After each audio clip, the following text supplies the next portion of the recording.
मेरे हुसैन ने 71 लाशें करबला में उठाई। कितनी? सारे बोले कितनी? 71 लाशें उठाई, लेकिन 70 लाशें उठाई तो कमर तक हाथ नहीं गया। लेकिन जब गाजी अब्बास की आवाज आई थी, अदरिकनी या हुसैन, मेरे हुसैन मुझे संभालो, जब आपको लगा मेरा गाजी शहीद हो रहा है, मेरे हुसैन ने कहा था आज हुसैन की कमर टूट गई है। तू जानता है भाई क्या है? 18 साल के बेटे की लाश उठा के कमर नहीं पकड़ी, 6 साल के असगर को उठाया कमर नहीं पकड़ी, और मोहम्मद को लाए कमर नहीं पकड़ी। लेकिन जब गाजी अब्बास की लाश उठाई, कहते हैं आज मेरी कमर टूट गई। भाई शरीक नहीं होता, भाई भाई की कमर का जोर हुआ करता है। अगर ये मर गए ना, खुदा की कसम प्यार से, लालच में भाई कहने वाले बहुत मिलेंगे, लेकिन इसके जाने के बाद तेरे सीने की गोली अपने सीने पे लेने वाला कोई दूसरा नहीं मिलेगा। अगर तेरे दरवाजे पे हुजूर का कोई बेटा आया है ना, तो अपने आप को मुकद्दर का धनी मान। ये उस घराने से है जिस घराने ने तेरे लिए खानदान दिया। अगर इनके लिए ना अपने जिस्म की खाल उतार के जूता पहना दो, खुदा की कसम फिर भी इनके एहसानों का हक अदा नहीं हो सकता। तेरा मेरा लगाई क्या है दीन पे? बताना। अगर तेरा 18 साल का दीन के लिए जाता, तो तब तुझे पता चलता दीन कैसे आया। अगर तूने 6 माह के बेटे के हलक से तीर निकाला होता, तब तुझे पता चलता दीन कैसे हम तक पहुंचा है। नहीं जानते।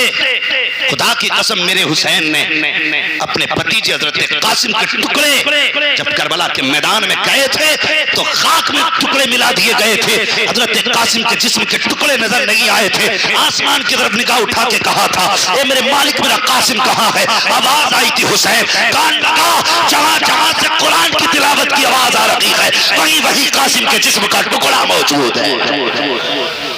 तेरा लगा क्या है दीन के लिए? शर्म नहीं आती? आज हमारे इलाके में इतनी तेजी से ये फसाद फैल रहा है। हाँ, सुने गौर से प्यारे, हमारा कुछ नहीं लगा। कासिम के जिस्म के टुकड़े मेरे हुसैन ने इकट्ठा किए, गठरी बांध के खेमे में लेकर के आए। उस माँ से पूछ कि उस माँ ने बेटे की लाश को कैसे देखा था। क्या लगा तेरा मेरा दीन के लिए? और तेरी बेटी एक दिन रोजा रखती है तो पूरा बाजार खरीद के ला के रख देता है। आज मेरी बेटी ने सुबह से पानी नहीं पिया। खुदा की कसम सलाम कर हुसैन की सकीना को, 3 दिन की प्यास थी। हाँ, शामे गरीबा के बाद जब आपको पानी का प्याला उनकी बीवी ने पेश किया था, आपने कहा था फूफी ये पानी पहले आप पी लें, सलाम करो इस घराने को यार। तो जब प्याली का पेश किया गया, पानी का प्याला, हजरत ज़ैनब ने कहा था बेटी जिस घर के छोटे प्यासे होते हैं उस घर के बड़े पानी नहीं पिया करते, ये पानी पहले तुम पियो, तुम छोटी हो। मुअर्रिखीन ने लिखा है हजरत सकीना ने प्याला लिया, तोड़ लगाई। फूफी ने कहा बेटी कहाँ जा रही हो? मुड़ के फूफी का चेहरा देखा और कहा था फूफी अभी आपने कहा था जिस घर के छोटे प्यासे होते हैं उस घर के बड़े पानी नहीं पीते। अभी मेरा असगर प्यासा है, पहले असगर को पानी पिलाया जाएगा, उसके बाद मैं अपनी प्यास बुझाऊंगी। अल्लाह अकबर ये कहा, ठोकर लगी, प्याला जमीन पे गिरा, पानी बह गया। आवाज आसमान से आ रही थी, सलाम अला सब्र सकीना, सलाम अला अहले बैत मोहम्मद। तुम्हें क्या पता क्या लगा के दीन के लिए इनका? हाँ, सलाम तेरी नब्ज न डूबेगी हश्र तक, तेरी रगों में खून है ज़हरा के लाल। सोचे जरा इनकी जुर्रत और हिम्मत को सलाम। खुदा की कसम ये इनका ही जिगर था जो इन्होंने किया, और इन्हीं का हिस्सा था। ना ऐसा कोई दीन के लिए इनसे पहले कर सका और न इनके बाद कोई कर पाएगा। सोचो, ख्याल है आपका? अल्लाह अकबर। गठरी जब हजरत कासिम के जिस्म की हुसैन खेमे में लाए, हजरत सकीना आके कहती हैं बाबा तुम अकबर को भी ले आए और सबको ले आए, मेरे कासिम को नहीं लाए। मेरे हुसैन ने कहा था बेटी सवाल न करो, उम्मे फरबा को बुलाओ। उम्मे फरबा हजरत कासिम की अम्मी का नाम है। हजरत कासिम की अम्मी आई और आके बैठ गई।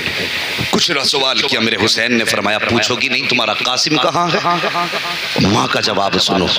माँ ने कहा था हुसैन मुझे गठरी से महक आ रही है, इसी गठरी में मेरा बेटा है। कहा कैसे पता चला? कहा माएँ बेटों को खुशबू से पहचान लेती है।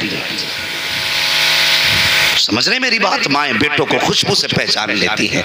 और उसके बाद आपने सजदे में जमीन पे सर रख के कहा था मालिक तेरा शुक्र है तूने मेरी 18 साल की कमाई को अपनी बारगाह में कबूल फरमा लिया। शर्म आनी चाहिए, हमें कुछ नहीं मिला। हाँ, हम वो लोग हैं जो अहले बैत के प्यार में डूब करके सहाबा की तौहीन नहीं करते। खुदा की कसम हम वो लोग हैं जिनके एक हाथ में अहले बैत का दामन है, दूसरे हाथ में मुस्तफा के सहाबा का दामन है। हाँ, अगर ऐसा बंदा कोई तुम्हारे बीच में आए जो नबी के अबू बकर को भौंके उसे भी निकाल देना, और ऐसा बंदा आए जो नबी के अली को भौंके उसे भी निकाल देना। कह देना हम उसे मानते हैं जो अली को भी मानता है, नबी के अबू बकर को भी मानता है। ये फितना बड़ी तेजी से बढ़ता जा रहा है, बहुत तेजी से बढ़ रहा है। हम अपने ईमान का सौदा, बोलो ईमान का सौदा, सुस्ती क्यों कर रहे हो? डरे किसी का? अपने ईमान का सौदा इधर वाले क्यों नहीं बोल रहे? क्या हुसैन का सदका नहीं खाते? हम अपने ईमान का सौदा नहीं करेंगे। कोई भी आए हाँ हम उसकी मानेंगे जो आला हजरत वाला होगा। बस समझ रहे मेरी बात? उस बच्ची ने कहा था मैं इसके नबी का कलमा पढ़ती हूँ, लेकिन इसने मुझे ये कह के निकाल दिया कि तेरे पास शजरा नहीं है, चल निकल तेरे जैसी बहुत आती है। वापस कर दिया। वो अपने घर लेके गया, घर बैठाया, खाने का वक्त आया, मालूम है बच्चों से कहा खाना तैयार करो। बाजार गया, नए बर्तन लेके आया, नए बर्तन का नबी की बेटी हमारे झूठे बर्तनों में खाए, ये हमें गवारा नहीं। उसकी आंख में आंसू थे, कहने लगा सैयदजादी सुना गए ईसाइयों को अगर उनके नबी की सवारी के कदमों के निशान मिल जाते थे तो वो उन जमीनों को सजदागाह बना लेते थे। ये कैसा उम्मती है हुजूर का कि बेटी आई और धक्का दे के हुजूर की बेटी को भगा दिया। अल्लाहू अकबर। सैयदजादी को खाना खिलाया और खाना खिलाने के बाद जब जाने लगा ना, कहने लगा बेटी हुजूर की है जी, कहकर बाबा से मुलाकात होना, उनसे कहना मेरे लिए दुआ फरमा दे। बोले जरा सुभान अल्लाह। ऐसे नहीं, मैं ऐसे माहौल में तकरीर करने का आदी नहीं हूँ। भीड़ से मतलब नहीं, जज्बात से मतलब है। अगर सुन रहे हैं तो बोले सुभान अल्लाह।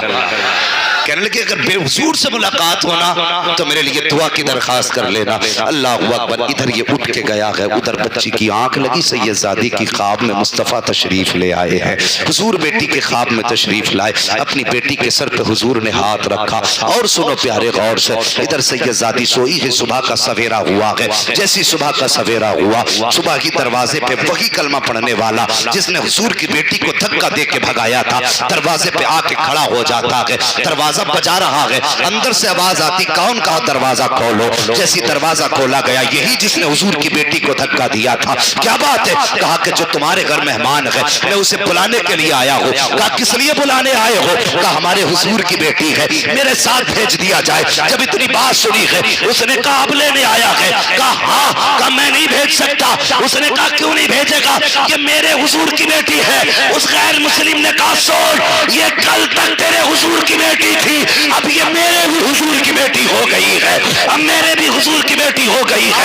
कहना क्या चाहता है? कहा बता तो सही। उसने कहा तू बता अब क्यों आया है? कहा अजीब मामला हो गया। कहा क्या हुआ? कहा मैंने ख्वाब देखा है। कहा कौन सा ख्वाब? कहा मेरी आंख लगी, मैंने देखा कि सब मैदान कयामत में जमा है, जन्नती जन्नत की तरफ जा रहे हैं, दोज़खी दोज़ख की तरफ जा रहे हैं। कहा मैं भी उधर चला जिधर जन्नती जा रहे थे। मुझे फरिश्तों ने पकड़ लिया, पूछा किधर जा रहा है? मैंने कहा जन्नत की तरफ। फरिश्ते कहने लगे जन्नत हुजूर के गुलामों की है। मैंने कहा मैं भी हुजूर का गुलाम हूँ। फरिश्ते कहने लगे दिखा तेरे पास सनद कहाँ है? तू अगर हुजूर का गुलाम है तो सनद कहाँ है? उसने कहा सनद कहाँ से लाऊं? कहा सुन, कल तेरे दरवाजे पे हुजूर की बेटी आई थी, तूने उससे सनद मांगी थी। अगर वो शजरे के बगैर सैयद नहीं हो सकती तो तू भी सनद के बगैर जन्नती नहीं हो सकता है। अल्लाह या रसूल अल्लाह जिंदाबाद आला हजरत आला वाह भाई वाह या अली जिंदाबाद जिंदाबाद जिंदाबाद जिंदाबाद अल्लाह अकबर। जो है चलें थोड़ा और आगे। हाँ, अगर ऐसे मुंह देखेंगे जैसे लोग जनाजा देखने आते हैं तो तकरीर नहीं फिर नमाज ही जनाजा पढ़ लो। तवज्जो है जरा, कह दे या रसूल अल्लाह, अल्लाह सलामत रखे माशाअल्लाह। बड़ी देर में इन लोगों में गरमाई आई है। अगर अब भी गरमाई नहीं आएगी, हुजूर की बेटी की बातें हुई तो फिर गरमाई कब आए? हाँ हाँ, बस सुने जब उसने कहा ना ये कल तक तेरी हुजूर की बेटी थी, आज ये मेरे हुजूर की भी बेटी है, तो उसने कहा कैसे? तो कहने लगा सुन, जो ख्वाब तूने देखा है वही ख्वाब मैंने भी देखा है। फर्क है, तेरी ख्वाब में जन्नत के नज़ारे थे, मेरे ख्वाब में मुस्तफ़ा के नज़ारे थे। कहने लगा मेरी आंख लगी ना, ख्वाब में हुजूर आए और आने के बाद मेरे सर पे हाथ रखा तो कहने लगा मेरी आंख में आंसू आ गए। मैंने कहा करीम जब इतना करम किया है, घर तक आए हो तो इतना करम और कर दो कि मुझे अपना गुलाम बना लो। अल्लाह अकबर। कहते मैंने इतना कहा, हुजूर फरमाते हैं तूने मेरी बेटी को अपने घर में जगह दी, जा मोहम्मद वादा करता है मैं तुझे जन्नत में महल अता कर दूंगा। हाँ, अल्लाह अकबर। कहता हुजूर मुझे ख्वाब में कलमा पढ़ा के गए। तो मेरा कहने का मतलब ये है कि अगर दरवाजे पे कोई आ जाए तो कभी सनद ना मांगना, कभी शजरा ना मांगना। फर्ज कर लो अगर वो नहीं है सैयद और तुमने शजरा मांगा तो बच भी सकते हो, अगर वो सैयद था और तुमने शजरा मांग रखा है तो सुनो, अगर तेरी चौखट पे तेरी चलती है तो फिर जन्नत में इनके नाना की चलती है। ये कान खोल के सुन लेना, फिर जन्नत में इनके नाना की चलती है। आला हजरत फरमाते हैं कि तुझसे और जन्नत से क्या मतलब, वहां भी दूर हो, हम रसूलुल्लाह के जन्नत, सारे बोले जन्नत रसूलुल्लाह की। किस्मत वाले हो, कमेटी वालों, हजरत ने करम फरमाया, तशरीफ लेकर के आए और मुकद्दर के धनी हो। आज हजरत दुआ करेंगे, इतना बड़ा मजमा आमीन कहेगा। मैं तो हजरत एक बात कहता हूँ, पता नहीं इस मजमे में कौन ऐसा बंदा बैठा हो जो जब दुनिया सो जाती हो तो रात को उठ के अपना रिश्ता मुस्तफ़ा से जोड़ लेता हो। क्या पता है, जरूरी है जो बहुत दस्तार जरूरी है हुजूर का होने के लिए। हुजूर से इश्क के लिए जरूरी नहीं कि खुशबू लगे कपड़े पहनता हो तब आशिक है। कितनी बार तो पैबंद लगाने वाले भी हुजूर के इतने करीबी होते हैं कि लोग मदीने जाके वो नहीं देख पाते जो वो लेटे लेटे घर से मुस्तफ़ा के नज़ारे देख लेते। हाँ, जिसे चाहा दर पे बुला लिया, जिसे चाहा अपना बना लिया। ये बड़े करम के हैं फैसले, ये बड़े नसीब की बात है, ये बड़े नसीब की बात है।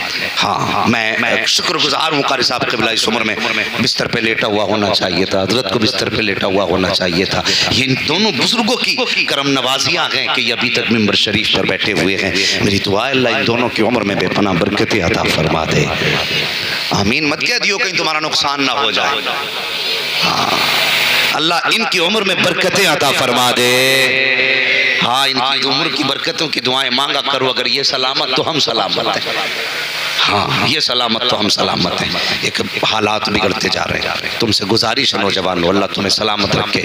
इतना बड़ा जलसा किया, इतना बड़ा इंतजाम किया, बहुत कम वक्त में बड़ी स्पीड से आपने काम किया। एक मैं गुजारिश आपसे कर जाऊँ कमेटी वालों, कर दूँ एक गुजारिश आपसे, बुरा ना मानना, बस मैं ज़रूरी बात बताना चाहता हूँ। सुने कमेटी वालों, यकीनन आपने इस जलसे का जब इरादा किया होगा हजरत, तो कई बार लोग ना बीच में तानाजनी करते। कोई कहता देखो ये इन्होंने ढोंग बना रखे, कोई कहता इनके तमाशे हैं, कोई कहता ये बस इनके पेट पालने के तरीके हैं, हो ये चलें साहब दीन फैलाने के लिए। कभी दिल थोड़ा ना करना, दिल थोड़ा ना करना। हाँ, और पीछे मुड़ के नहीं देखना है। जब भी दुआ मांगो कहना या अल्लाह हम जर्रे हैं, हमसे आफताब का काम ले ले, हम कतरे हैं समंदर का काम ले ले। अल्लाह जिससे चाहे उससे दीन का काम ले लेता है, जिससे चाहे दीन का काम ले लेता है, उसकी मर्जी है। हाँ, लेकिन पीछे मुड़ के मत देखना कौन क्या कह रहा है, कभी मत देखना। हजरत अली फरमाते हैं हिरन इतनी तेज भागता है कि वो शेर के हाथ नहीं आ सकता, लेकिन पकड़ा जाता है अपनी जरा सी कमजोरी की वजह से। और वो कमजोरी क्या है? आप फरमाते हैं हिरन मुड़ के पीछे को देखता है इसलिए पकड़ जाता है। अगर वो मुड़ के पीछे न देखे तो कभी शेर के हाथ नहीं आएगा। बस बताना ये है, तुम भी मुड़ के पीछे मत देखना। अगर मुड़ गए तो दीन का काम नहीं कर पाओगे। अगर तानों को फिक्र की होती तो इन उलमा ने पूरी जिंदगी कुरान न पढ़ाया होता। अगर लोगों के जुमलों की फिक्र की होती तो आज हमारे तुम्हारे घरों में हाफिज कुरान नहीं होते। तुम्हें तो कुछ भी ताने नहीं मिलते जो इन मदरसा चलाने वालों को ताने मिलते हैं, जो कुरान पढ़ाने वालों को ताने मिलते हैं। याद रखो, जब दीन वालों को कोई ताने देता है, कोई जुमले कसता है, मशीयत का नकीब आवाज देता, मेरे बंदे बर्दाश्त कर ले, बस कुछ दिन की दुनिया है, कुछ लम्हों की दुनिया है, मर के ये भी कब्र में आएगा, तू भी कब्र में आएगा। मैदान हश्र में जब तुझे उठाऊंगा तब दुनिया को बताऊंगा कि तुम जिसे ताने देते थे ये तुम्हारे तानों का हकदार नहीं, ये तो मेरी रहमत और दोनों जन्नत का हकदार रहा। इसलिए दिल थोड़ा न करना और आगे बढ़ना। और लोगों आपसे गुजारिश करूं, बारिश क्यों नहीं हो रही है ये तो अल्लाह ही जानता है, उसके राज हैं, वही जाने। बज़ाहिर हमने ये सुना और पढ़ा है जब गुनाह ज्यादा होते हैं तो बारिशें रोक दी जाती हैं। बस गुनाह ज्यादा होते हैं तो बारिशें, बोले बारिशें रोक दी जाती हैं। कुछ गुनाह ऐसे होते हैं जो हमने किए, हम जानते हैं और हमारा रब बख्श देता है। समझना मेरी बात। कुछ ऐसे गुनाह होते हैं हमारे जो हमने किए अकेले में और हमारा रब हमें बख्श देता है। लेकिन कुछ गुनाह ऐसे होते हैं जो रब भी नहीं बख्शता, और वो सबसे मुश्किल गुनाह है हुकूकुल इबाद का गुनाह, किसी का दिल तोड़ने का गुनाह। आज इतना बड़ा मजमा बैठा है, सुने बेटे गौर से सुने बात, इतना बड़ा मजमा बैठा है। मैं अगर हाथ उठवा लूं कि कोई बंदा ऐसा है जिसके दिल में किसी की तरफ से जरा सी भी रंजिश या कीना या हसद या तकलीफ ना हो तो यकीनन 3% हाथ नहीं उठ पाएंगे, 3% हाथ नहीं उठ पाएंगे जिसके दिल में किसी की तरफ से कोई तकलीफ ना हो। आज इतने बड़े मजमे में हम बैठे, हर बंदा किसी न किसी तरफ से कोई तकलीफ लिए बैठा है। मशीयत तो ये कहती है तू मस्जिद में अगर किसी का इनाम दिल में लेके आता है तो फिर मैं तेरे सजदे भी कबूल नहीं करता। हम जरा सोचे और अकेला बंदा अपने बारे में सोचे। मैं इस चीज का आदी नहीं हूं मैं तुमसे हाथ उठवाऊं, कौन माफ करेगा वो हाथ उठाए, कौन नाराज है वो हाथ उठाए। बस मैं इतना जानता हूं जनाब, सिर्फ अपना मुहासिबा करो, अपने गिरबान में झांक के देखो। मैंने किसी को गाली तो नहीं दी है, मैंने किसी का दिल तो नहीं दुखाया है, मैंने किसी रिश्तेदार को घर से तो नहीं उठाया है, किसी रिश्तेदार के खिलाफ मैंने फोन पे बकवास तो नहीं की है। हर बंदा अपने बारे में सोचे। और यार बहुत दूर क्यों जाते हो, सिर्फ अपने परिवार के बारे में सोचे। हर बंदा सोचे मैंने बाप के खिलाफ तो कोई जुमला नहीं बोला है, बाप सोचे मेरे बेटे की तरफ से दिल में कोई रंजिश तो नहीं है, फिर ये दोनों मिलकर के सोचे मेरी बेटी मुझसे तकलीफ में तो नहीं है। हाँ मैं गलत नहीं कह रहा हूँ, बहुत करीब से झांक के देखोगे कभी कभी छोटी छोटी चीजें नजर नहीं आया करती हैं, लेकिन वो बड़ी बड़ी चीजें हुआ करती हैं। आज हालात बदलते जा रहे हैं, खुदा की कसम अक्सर बेटियां परेशान हैं अपने घर वालों से, अक्सर बेटियों के दिमाग खराब है कि वो जाएं तो कहां जाएं। और तुमसे भी गुजारिश करता हूं, अगर खुदा ने तुम्हें शोहर बनाया है तो अपने आप को शद्दाद न समझना, अपने आप को हामान न समझना,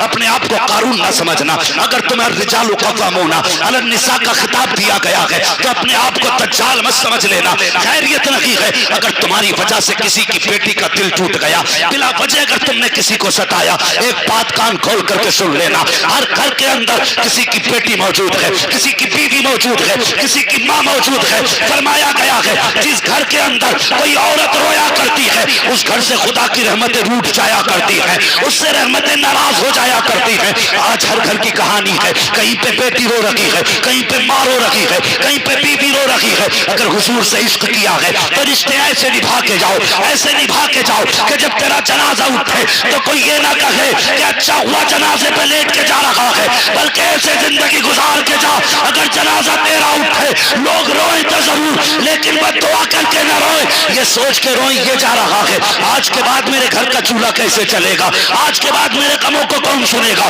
मेरी तकलीफें कम कौन करेगा।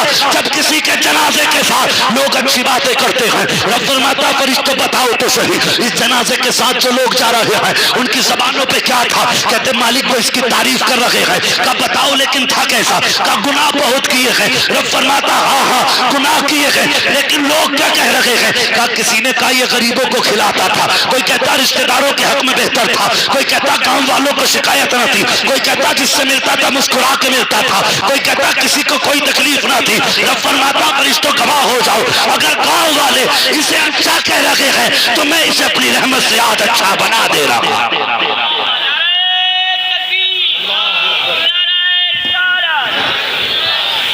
हाँ, जब जन्नत बांटने की बारी आ गई, बुरा ना मानना, हेलो हेलो हेलो, जब जन्नत बांटने की बारी आती चौराहे पे खड़े होकर आस्तीन उठा के ऐसा लगता है जैसे कि इसने कोई गुनाह किया ही नहीं।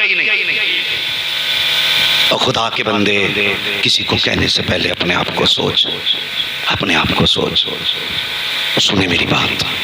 मुझे बड़ी तकलीफ है, चंद दिन से बड़ी तकलीफ से गुजर रहा हूं मैं। हाँ हाँ, एक बच्ची का एक दिन फोन आया, वो कहने लगी मौलाना दुआ कर दे कि अल्लाह इतना दे दे कि मेरा अपना घर बन जाए। सुनना बहुत गौर से भाइयों, तुम भी सुनना। लोग कहते नहीं नहीं मैं सगा भाई हूँ उसका, मैं पूरी जिंदगी ख्याल करूंगा। सुनो, भाई का बहन का फोन है और अभी जिंदा है सब, कोई दूर की बात नहीं है। सुने, कहने लगी मौलाना दुआ करना हजरत जी कि मेरा अपना घर बन जाए। मैंने कहा अल्लाह बेहतर करे, इंतजामात करे। और उसके बाद कहने लगी मैं एक बात आपसे कह सकती हूँ। मैंने कहा कहो बहन। रोने लगी। उसने कहा कोई दुआ ऐसी भी कर देना कि मेरे बाप और मेरे भाई बस मुझे अपनी बेटी और अपनी बहन समझने लगे। मैंने कहा बात क्या है? उसने कहा 11 साल हो गए मेरे निकाह को, मेरे बाप ने 11 साल पहले मेरा निकाह किया था और आज तक कभी मेरे बाप का खैरियत पूछने तक फोन नहीं आया। लोग कहते हैं बारिश नहीं हो रही, कहां से होगी बारिश? जिस जमीन पे बेबस के आंसू गिरते हैं उस जमीन पे पानी नहीं गिरा करता है। हाँ हाँ, उसने कहा मेरे बाप का फोन तक नहीं आया।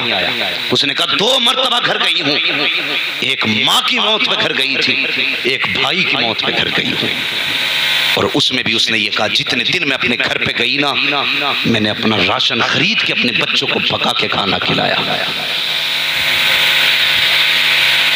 कहने लगी मेरे बच्चे मुझसे पूछते माँ दुनिया में सबके रिश्तेदार होते हैं, क्या हमारा कोई रिश्तेदार नहीं? दुनिया में सबके अपने होते हैं। 11 साल एक घर में घुटते हुए हो गए, कभी किसी ने हमें बुलाया तक नहीं। ये कहते कहते वो बेटी रोने लगी। वो भाई मैं क्या जवाब देता उसे? मैंने कहा बाप नहीं, उसने कहा है। कहा भाई का भाई भी है। मैंने कहा गरीब है? कहा नहीं जमींदार है। मैंने कहा फिर ऐसा क्यों कर रहे हैं? कहा मैं नहीं जानता और मुझे बता। मैंने कहा कभी तूने अपने भाइयों से हक नहीं मांगा? उसने कहा मैंने अपने बच्चों के लिए एक वक्त का खाना मांगा तो हमारी भाभी ने हमारा हाथ पकड़ के घर से निकाल दिया। कहा मौलाना जिस दिन से ससुराल आई हूँ बाप ने पीछा छुटाने के लिए 15 साल की उम्र में निकाह किया था। जिस वक्त निकाह किया उस दिन मेरे बाप गरीब थे, आज अमीर हो गए हैं, पैसे वाले हैं, जमीन वाले हैं। ओ यार बेटियों से यूं दामन न छुड़ाया करो, बेटियों से यूं रिश्ते न तोड़ाया करो। तुम्हें नहीं लगता है बेटियों की जिंदगी कितनी मुश्किल होती है कि आज हर घर का झगड़ा नकी है, बात बात में कहते हैं तलाक दे दी जाएगी। पूछो अल्लामा साहब से, ये साहब क़िबला से पूछो, कारी साहब क़िबला से, इन उलमा से पूछो। ये बड़ी जमात बैठी हुई है, आए दिन तलाक के झगड़े हैं, आए दिन बीवियां छोड़ने के झगड़े हैं। बेटे किसी की बीवी को, किसी की बेटी को तलाक न देना, किसी की बच्ची को घर से गाली पक के न निकालना। तू नहीं जानता है जब किसी की बेटी का घर उजड़ जाता है तो बाप के जिगर पे क्या गुजरा करती है। बाप तो बूढ़ा हो जाता है बेटी को जवान करने में, लेकिन बेटियां जब तलाक के बाद घर आया करती है उसके बाद बाप के जिगर पे क्या गुजरती है। खुदा की कसम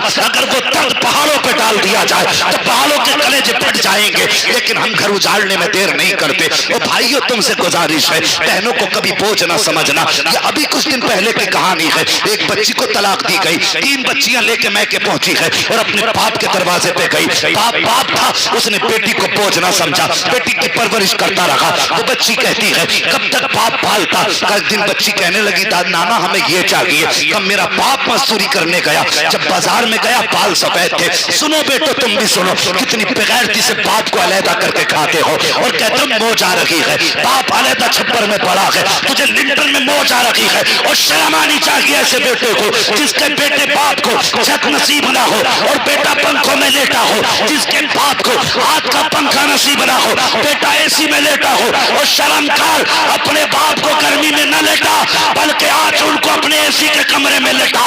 मर के कब्र में आएगा, कसम खुदा की तेरी कब्र बनने से पहले अल्लाह तेरी कब्र में जन्नत की ठंडी हवाएं चला डाले।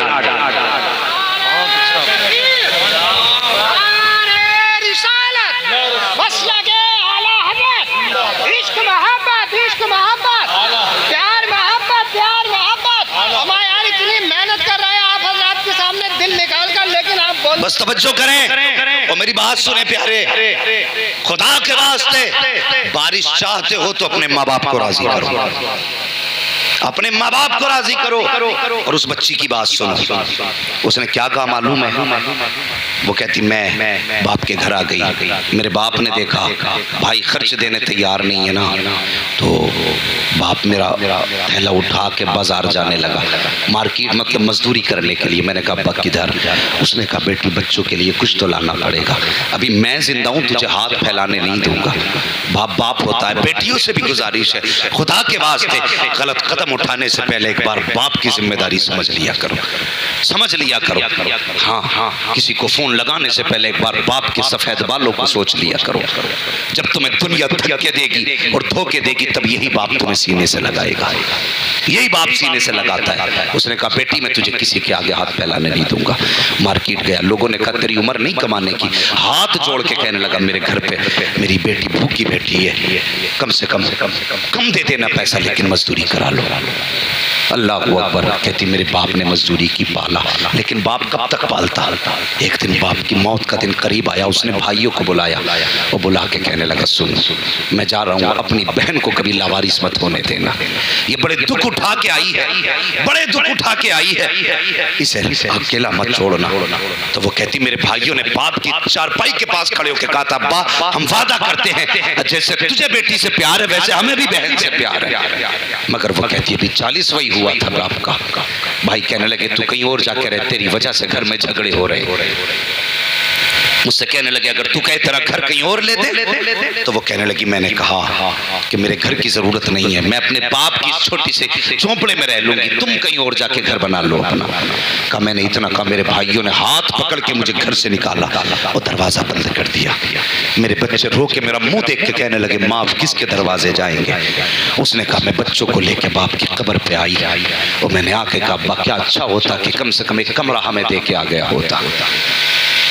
खुदा के वास्ते आज जो बारिश नहीं हो रही है ना, झांक के देखना कहीं कहीं हमारे रिश्तों में दरारें हैं। इसे छोटा गुनाह मत समझना। मेरे हुजूर ने मिंबर पे बैठ के एक दिन कहा था, फरमाया था जिससे अपने नाराज हो वो मेरी महफिल से उठ के चला जाए। ये छोटा गुनाह नहीं है, बहुत बड़ा गुनाह है। फरमाया जिससे अपने नाराज हो वो मेरी महफिल से उठ के चला जाए। एक नौजवान उठा, उठने के बाद अपनी खाला के दरवाजे पे गया। खाला कलमा पढ़ने वाली नहीं थी, हुजूर की दुश्मन थी खाला, हुजूर की मुखालफत करती थी खाला। गया खाला के दरवाजे पे और जाके कहने लगा खाला मुझे माफ कर दे। उसने कहा आज अचानक मेरे दरवाजे पे? तू तो जब से तूने कलमा पढ़ा मेरे दरवाजे पे नहीं आया, आज क्या करने आया है? उसने कहा अगर तू माफ नहीं करेगी तो मेरा महबूब नाराज रहेगा। खातून कहने लगी कौन है तेरा महबूब? कहा कि जिसको तू गाली देती वो मेरा महबूब है। कहा क्या कहना चाहता है? कहा आज उसी महबूब ने कहा है जिससे उसके अपने नाराज हैं उससे मैं भी नाराज हूँ, जिससे अपने नाराज हैं वो मेरी महफिल में ना बैठे। कहा खाला अगर तू माफ नहीं करेगी तो मैं उसकी महफिल में नहीं जा सकता। अल्लाह अकबर। कहा उसने ये नहीं कहा कि सिर्फ अपने नाराज से मुराद कलमा पढ़ने वाले नाराज? कहा नहीं, उसने मजहब की कैद नहीं लगाई है, उसने मिल्लत की कैद नहीं लगाई लगाई है। कहा फिर, कहा बस मुतलकन कहा है,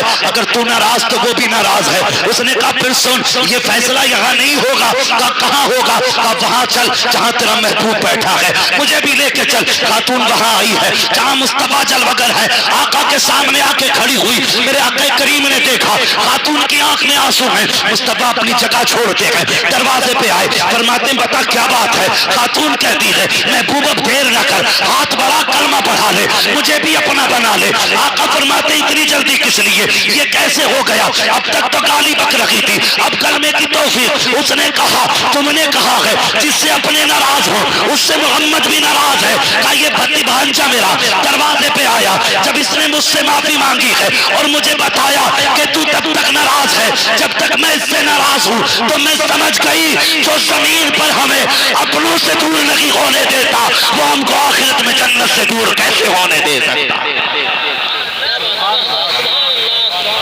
की मोहम्मद से वफा, तूने तो हम तेरे हैं, ये जहां चीज है क्या, लोहो कलम तेरे हैं।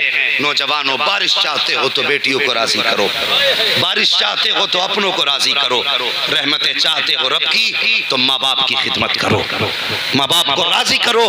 और जवानों तुमसे गुजारिश है, ईद का दिन आए ना, ईद का दिन आए, दुनिया नए कपड़े पहन के मेले में जाएगी, लेकिन तुम अगर हुजूर के गुलाम होना तो रकात नमाज पढ़ के ना ईद के दिन सीधे बहन के दरवाजे पे चले जाना, बहन के दरवाजे पर चले जाना। आज नहीं लगता ये इस्लाम जो आज हमारे सामने लोगों के जिस्मों से नजर आता है ना, ऐसा लगता है कि ये किस दौर में दुनिया चली गई है, किस दौर में दुनिया चली गई है। आज बेटियां क्या जहेज के नाम पे नहीं मर रही? और भी मसाइल हैं साहिब समाज के, और मसाइल पे गुफ्तगू करो, और भी बहसें हैं, उन्हें आपस में एक दूसरे से बैठ के तबादला ख्याल करो। कब तक एक दूसरे की टांग खींचती रहेगी? कोई अच्छा करे तो उसकी भी खैर नहीं, हाँ गलत तो गलत है ही।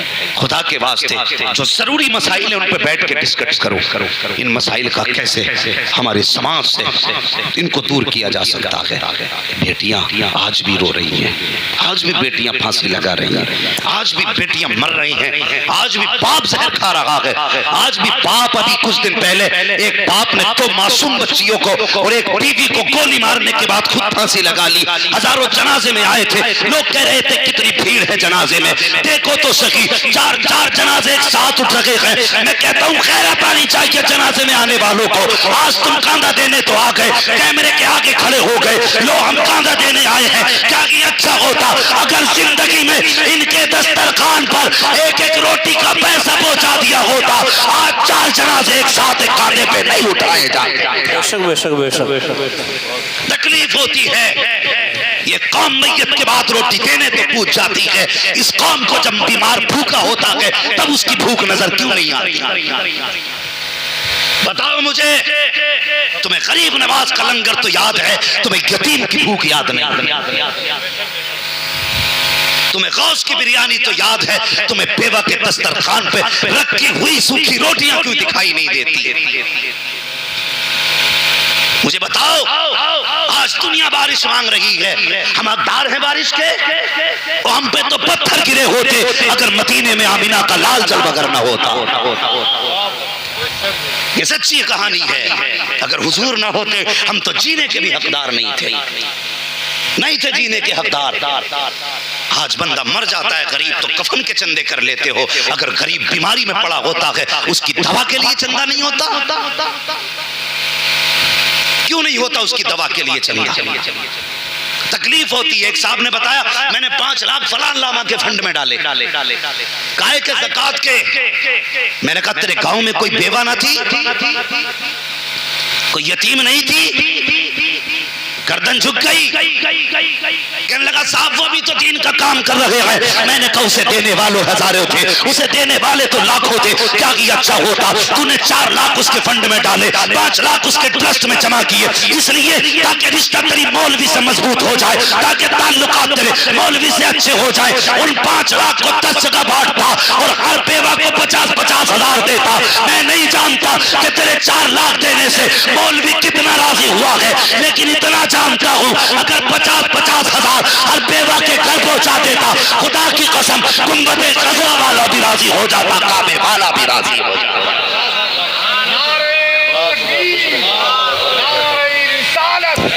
मसलके आला हजरत फैजान मुअज़्ज़मी सैयदना सिलमी साहिब किबला अल्लामा मुफ्ती अहमद रज़ा साहिब किबला नारे तकबीर नारे रिसालत। हाँ, ये हमारे बहुत अच्छा नहीं है। हम अपनों को कुत्ते से बुरा समझते हैं और दूसरों को खिलाने के लिए हाथ जोड़े फिर रहे हैं। तुम जरूर आना मुखिया, तुम ना आए तो दस्तरखान पर रौनक नहीं आएगी। ये तेरे लिए मुखिया है, दुनिया को खिला। खुदा की कसम अगर तेरा अपना दस्तरखान से दूर है ना, खुदा की कसम दुनिया चर्चे कर लेगी, लेकिन हुजूर मजार में तकलीफ महसूस करेंगे। अगर चाहता कि दुनिया चर्चे करे ना करे, कयामत में तेरे चर्चे हों तो अमीर को मना या ना मना, रूठे हुए सगे भाई को मना के दस्तरखान पे ले आ। हाँ, वो अमीर था ना, अमेरिका में कैंसर हो गया उसको, ब्लड कैंसर, बड़ा परेशान। सारे डॉक्टरों ने कह दिया मौत के सिवा कोई चारा नहीं।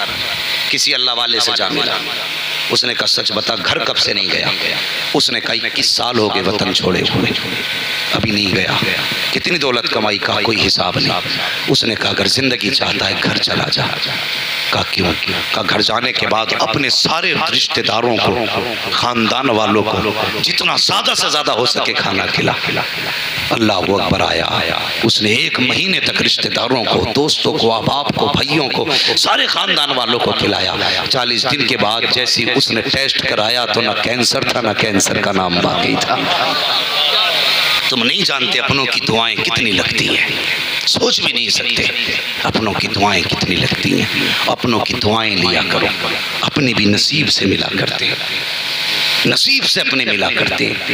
हाँ, ये भाई जो है ना भाई, ये तेरी जायदाद का बंटवारा करने वाला नहीं, ये तेरे बाजू का जोर है, ये तेरी रीढ़ की हड्डी है। पक्के हुसैनी बैठे ना सारे यहाँ पे, जितने हुसैनी वही हाथ उठा के बताएं और सारे कहते हैं हुसैन। अल्लाह सलामत रख के माशाअल्लाह अभी तक जाग रहे। बस ये बात मैंने एक बात समझाने के लिए छेड़ी है। क्या तुम्हारे गांव में मुसलमानों पे मुकदमे नहीं होते, झगड़े नहीं होते? खूब होते हैं। वो याद रख प्यारे, इतनी जल्दी लाठी ना निकाला करो, इसलिए कि तुम जिनको मारते हो ना उनके जनाजे तुम्ही को उठाने पड़ते हैं, तुम्ही को जनाजे उठाने हैं और तुम्ही को तीजे तस्वे करने हैं। अलग से कौम नहीं आएगी। लेकिन तुम जानते हो तुमने अपने का गिरबान पकड़ा, जेल में डाल दिया। कचहरी में जाके देखो भाई भाई, एक इस तख्त पे बैठा वकील के, दूसरा उस तख्त पे बैठा, दोनों की कहानी ये है। ये अपने वकील से कह रहा ऐसी दफा लगाना जो 10-20 साल के लिए अंदर चला जाए। वो दूसरा भाई सामने बैठ के कह रहा ऐसी लगाना जो 15 साल तक ये दुनिया ना देख पाए। और जालिमो, तुम अपने अपने मन की भड़ास निकाल रहे हो। बताओ कल दोनों के जेल में जाने के बाद जब ये बच्चे यतीमों की तरह फिरेंगे, इन बच्चों के सर पे हाथ रखने के लिए कौन आए? बताना, कौन से नबी का कलमा पढ़ा है तूने? मुझे भी समझा। तुम्हें लगता है एक जलसा जन्नत बांट देगा? मुझे जन्नत बांटनी नहीं आती। मेरा अपना उसूल है, मैं आईना हूं, दिखाऊंगा दाग चेहरे के, जिसे खराब लगे सामने से हट जाए। कौन आएगा बचाने के लिए इन बच्चों को? अच्छा लगता है हमारे बच्चे यतीमों की तरह गलियों में चक्कर लगाएं, बाप के होते हुए लावारिस घूमे? शर्म आनी चाहिए। अपने भाई को फंसा के कुर्सी पर टांग रख के कह रहा मुझसे बैलने चला था। होश नहीं है तुझे?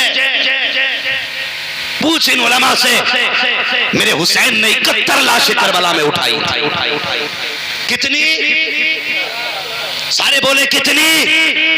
71 लाशें उठाई, लेकिन 70 लाशें उठाई तो कमर तक हाथ नहीं गया। लेकिन जब गाजी अब्बास की आवाज आई थी अदरिकनी या हुसैन, मेरे हुसैन मुझे संभालो, जब आपको लगा मेरा गाजी शहीद हो रहा है, मेरे हुसैन ने कहा था आज हुसैन की कमर टूट गई है।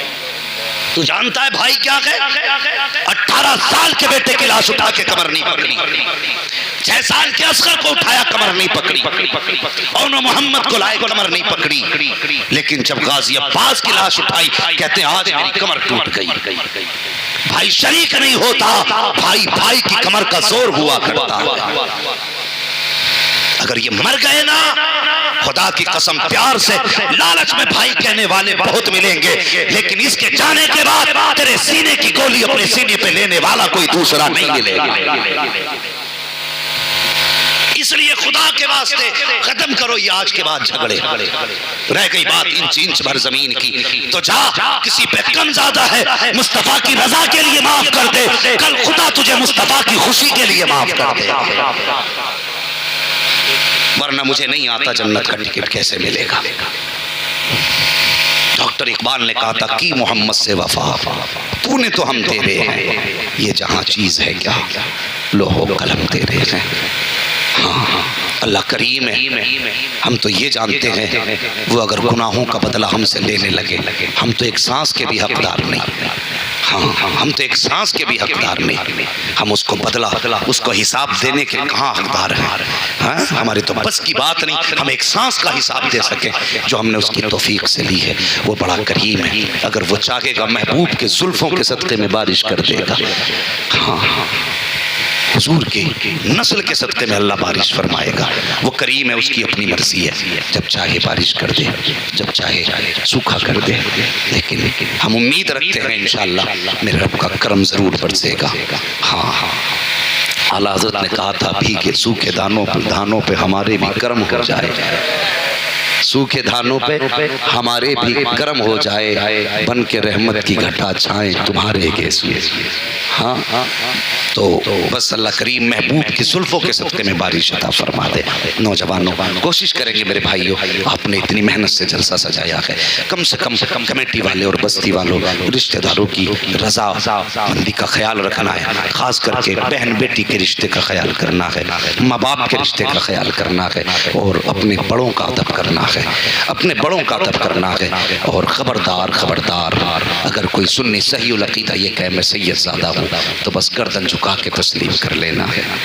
हाँ, बस हमारे दरवाजे पे अगर कोई बंदा आ जाता ना, मिजाज बड़े कड़वे हो गए हम लोगों के, दरवाजे पे कोई बंदा आ जाता तो कहते हो देखो इतना हट्टा कट्टा होके भीख मांग रहा है। हाँ, हम उसकी मैयार नापने लगते हैं, मैयार ना नाप। तेरे दरवाजे पे हुजूर फरमाते हैं अगर तेरे दरवाजे पे कोई घोड़े पे बैठ कर भी आए ना, तो फरमाते हैं अगर तुझसे कुछ मांगे तो दे दे। उस वक्त के घोड़े पे बैठना आज के फॉर्चूनर में बैठने के बराबर था। हाँ, फरमाया कर तेरे दरवाजे पे घोड़े पे बैठ कर भी कोई सवाली आए तो खाली मत लौटा। वह मस्साइल फला तनहर, महबूब तेरे दरवाजे पे कोई भी आए खाली मत लौटाना, और किसी को खाली ना लौटाना ये महबूब की सुन्नत है। दरवाजे पर बहन आए दरवाजा बंद मत करना, बेटी आए मना मत करना। रिश्तेदारों में आदत होती है कोई बीमार हो जाए फ़ोन पहले बंद कर लेते हैं, कहीं पैसों के लिए फ़ोन न मार दें। इसलिए खुदा के वास्ते बहन बेटी को देने से कभी कम